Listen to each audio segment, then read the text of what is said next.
Hi guys, welcome to my YouTube channel. आज तो बारिश का मज़ा ही आ गया है। देखिए कितनी बारिश हो रही है। पानी देखिए छत तक भर चुका है और बारिश तो हो ही रही है, तो मैंने सोचा क्यों ना इन प्लांट्स में भी बारिश का पानी पड़ जाए। तो मैंने इन्हें निकाल के स्टैंड से छत पर रख दिया, क्योंकि ये छत के नीचे पड़े हैं और इनमें बारिश का पानी नहीं पड़ता है। क्या कर रही है तू? कौन सा ब्रश है?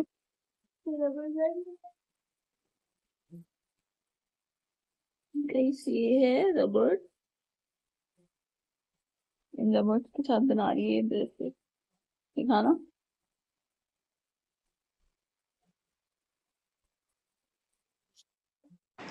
थोड़ी देर में बारिश बंद होगी, लेकिन बारिश इतनी तेज़ थी कि सारे गमलों में फुल पानी भरा हुआ था, जिसे मुझे खुद निकालना पड़ा।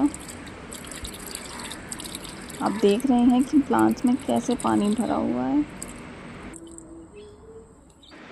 अब बारी आती है बच्चों को स्कूल भेजने के बाद किचन की सफाई की, जो कि डेली बेसिस पे हमें करनी ही पड़ती है, क्योंकि किचन ही एक ऐसी जगह है जहाँ पे रोज़ काम होता है और रोज़ वहाँ पे एक्स्ट्रा कुछ काम भी निकल आता है।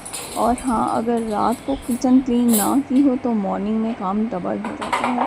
ऐसा ही कुछ मेरे साथ भी हुआ, क्योंकि रात में मैंने बर्तन खाली नहीं किए थे जो खाना बचा था, तो सुबह मेरा काम थोड़ा ज़्यादा हो गया। तो अभी मैं बर्तन वॉश कर रही हूँ। बर्तन वॉश करने के बाद मैं किचन क्लीन करूँगी।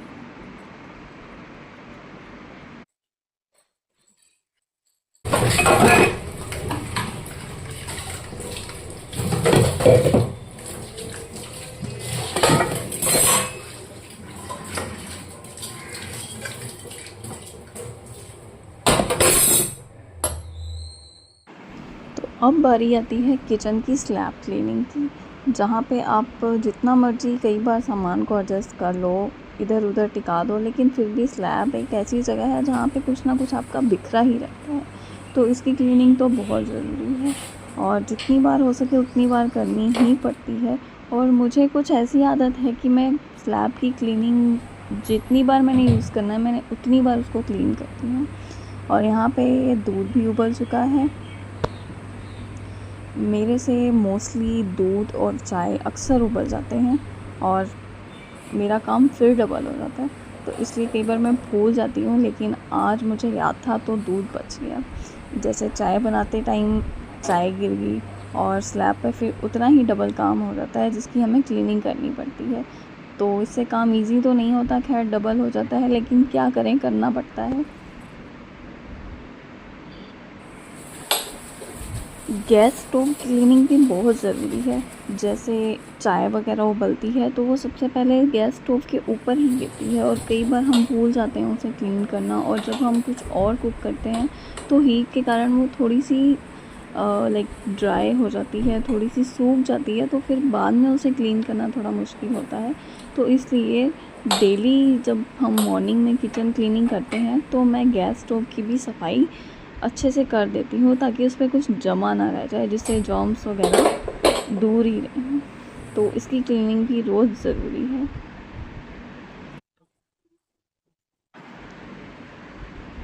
आप देख रहे हैं ये सारे बर्तन रात के हैं जो मैंने खाली नहीं किए थे, जिसमें अभी भी खाना पड़ा हुआ है। तो मॉर्निंग में मुझे ये काम भी करना पड़ा, तो इसलिए थोड़ा सा काम मेरा बढ़ जाता है।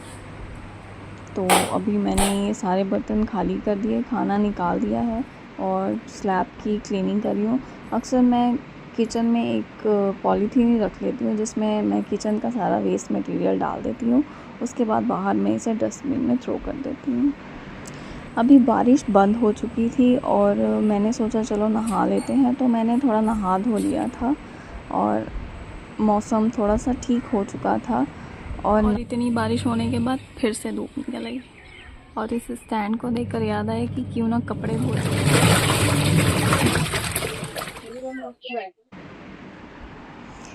और उसके बाद एक्चुअली मेड काम करके तो चली गई थी, लेकिन मेरी डस्टिंग नहीं हुई थी।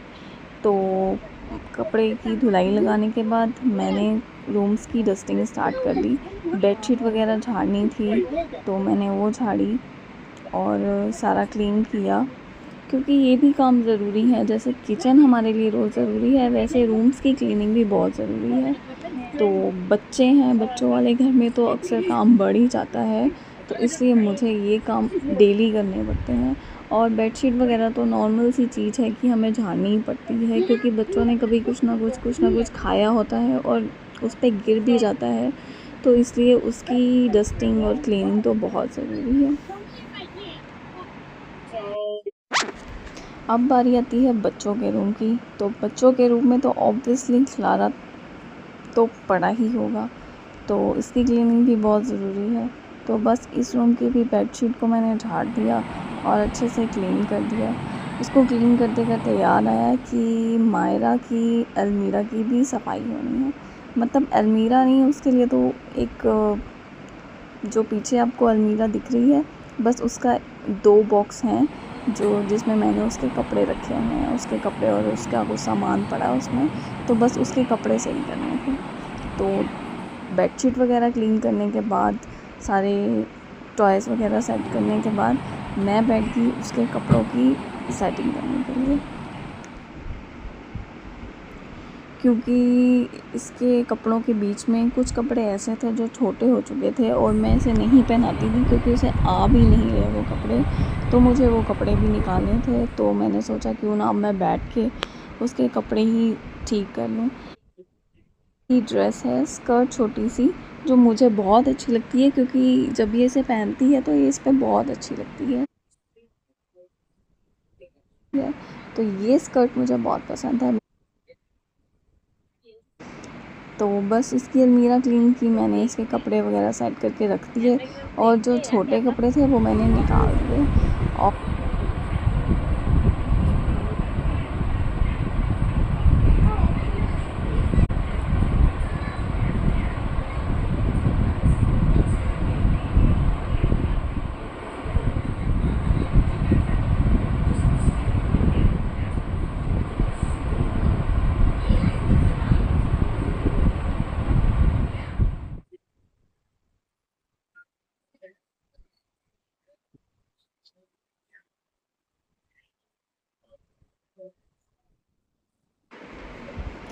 और बस काम करते करते अब हो चुकी है दोपहर, और जो कपड़े मैंने मशीन में धोने के लिए डाले थे वो भी ऑलमोस्ट धुल चुके थे।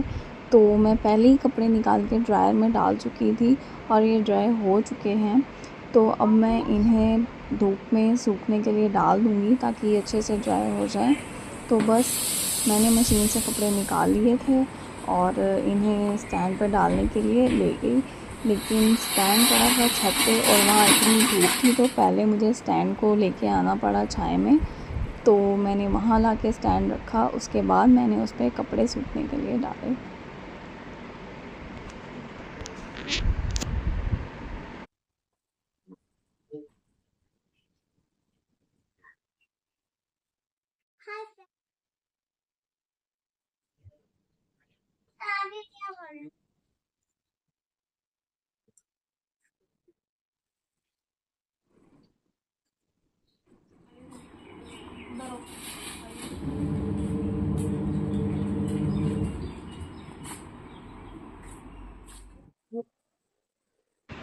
अब बारी आती है दोपहर का लंच बनाने। आज लंच में बनने जा रही है आलू बैंगन से अपनी किचन में।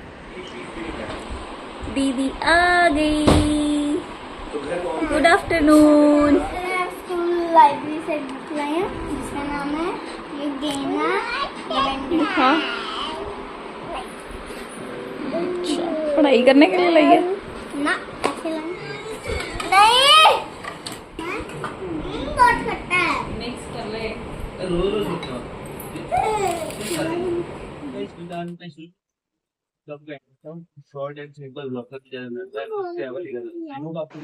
तो यहाँ हो गया था हमारा लंच टाइम, क्योंकि रीत मनाई थी लेट, तो हमारा लंच भी हो गया था लेट। और यहाँ मेरा मिठू राम भी आ गया खाना खाने के लिए। तो बस सब बच्चों ने खाना खाया और स्कूल जाने के बाद आपको पता है छुट्टी के टाइम पे बच्चे थक चुके होते हैं, और आके खाना खाने के बाद हम सब ने थोड़ी रेस्ट की।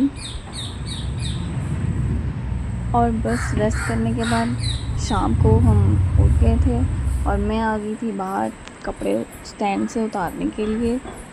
तो हवा भी चल रही थी लेकिन मौसम ठीक था और बस मेरे बाहर आने की देर होती है और मेरा मिठू राम मेरे पीछे पीछे आ जाता है।